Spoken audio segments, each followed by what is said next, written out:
नमस्कार दोस्तों, आपका स्वागत है WN टेक्नोलॉजी पे। मैं हूं आपका होस्ट। दोस्तों, हिंद महासागर और अरब सागर में चीन की बढ़ती चुनौती के बीच भारतीय नौसेना अपने आप को मजबूत करने के लिए लगातार कदम बढ़ा रही है।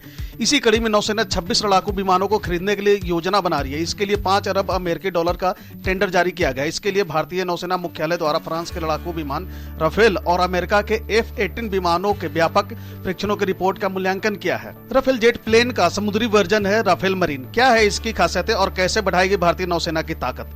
राफेल एम नौसेना की जरूरतों के लिए बेहतर पाया गया है। अधिकारी ने कहा कि भारतीय वायुसेना पहले से ही राफेल लड़ाकू विमान के 2 स्क्वाड्रन का संचालन कर रही है और अगर नौसेना भी उसी लड़ाकू विमान के समुद्री संस्करण का आदेश देती है तो पुर्जों का रख रखाव की समानता होगी। भारतीय वायुसेना के उपयोग में आने वाले राफेल जेट के समुद्री संस्करण राफेल मरीन में एक अंडर कॉरेज और नोज व्हील, एक बड़ा arrester hook, an integrated ladder जैसे कई अन्य अंतर हैं। भारतीय नौसेना इंडियन नेवी हाल ही में गोवा में INS हंसा में समुद्री लड़ाकू विमान राफेल मरीन का परीक्षण किया है।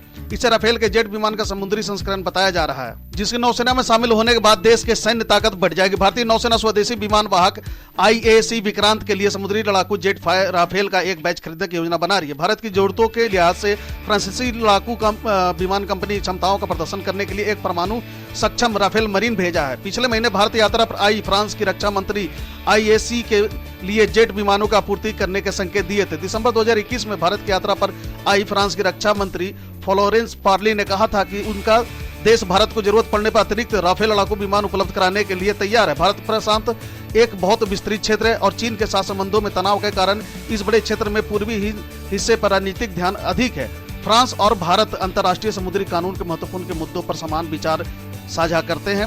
फ्रांस इंडो पैसिफिक में पड़ोसी देशों के साथ बहुपक्षीय संबंधों को विकसित करना चाहता है। इस रणनीतिक के केंद्र में भारत है। चलिए थोड़ा जानते हैं फाइटर जेट राफेल की तुलना में राफेल मरीन की खासियतें। तो दोस्तों, भारतीय वायुसेना के उपयोग में आने वाले राफेल जेट के समुद्री संस्करण राफेल मरीन में एक अंडर कॉरेज और नोज व्हील, एक बड़ा arrester hook, an integrated ladder जैसे कई अन्य मामूली अंतर है। परीक्षण के लिए भेजा गया Rafale M with India Pacific enhancement लड़ाकू का नवीनतम संस्करण है।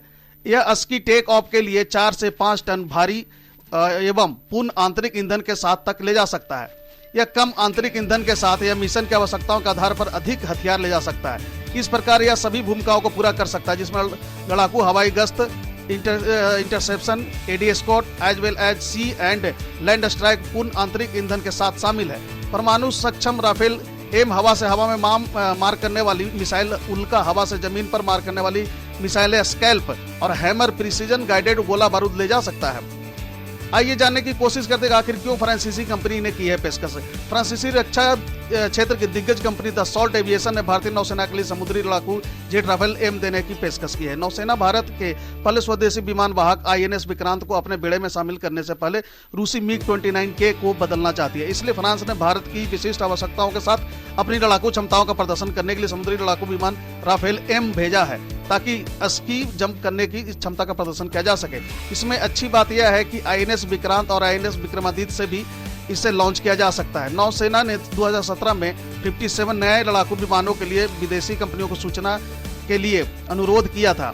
तभी से कंपनी भारत में राफेल एम विमानों की क्षमता का प्रदर्शन करना चाहती है। आज हुए परीक्षण के दौरान राफेल एम ने INS हंसा गोवा में तट आधारित परीक्षण सुविधा से उड़ान भरी है। इससे पहले अमेरिकी कंपनी बोइंग इंडिया भारतीय नौसेना के विमान वाहक पोतों के लिए अपने F-18 सुपर हॉर्नेट लड़ाकू विमान का आधिकारिक तौर पर अगस्त 2021 में स्की जंप परीक्षण का प्रदर्शन कर चुकी है। कंपनी की ओर से जारी आधिकारिक वीडियो में दिखाया गया है कि US के नेवल एयर स्टेशन में पेटेक्सेंट रिवर के किनारे super hornet short take off arrest recovery system से सफलतापूर्वक लॉन्च हो रहा है। यह डेक आधारित लड़ाकू जेट INS विक्रमादित्य और INS विक्रांत से भी लॉन्च किया जा सकता है। अभी तक तो भारतीय नौसेना MiG-29 का उपयोग कर रही थी। भारतीय नौसेना मौजूदा समय में MiG-29 का उपयोग कर रही है, लेकिन इन विमानों में रखरखाव, सेवा उपलब्धता और तकनीकी कठिनाइयों से संबंधित कई मुद्दे हैं, जिसके परिणाम स्वरूप पिछले 1 वर्ष में 3 दुर्घटनाएं हो चुकी है। देश का पहला स्वदेशी विमान वाहक INS विक्रांत फिलहाल समुद्री परीक्षण के अंतिम चरण में है और इसके गणतंत्र दिवस तक नौसेना में शामिल होने की उम्मीद है। इसलिए नौसेना इससे पहले IAC विक्रांत के लिए समुद्री लड़ाकू जेट राफेल का एक बैच खरीदने की योजना को अंतिम रूप दे देना चाहती है। तो दोस्तों, इस वीडियो में बस इतना ही। हम बने रहे हमारे साथ इसी तरह का और वीडियो देखते रहने के लिए।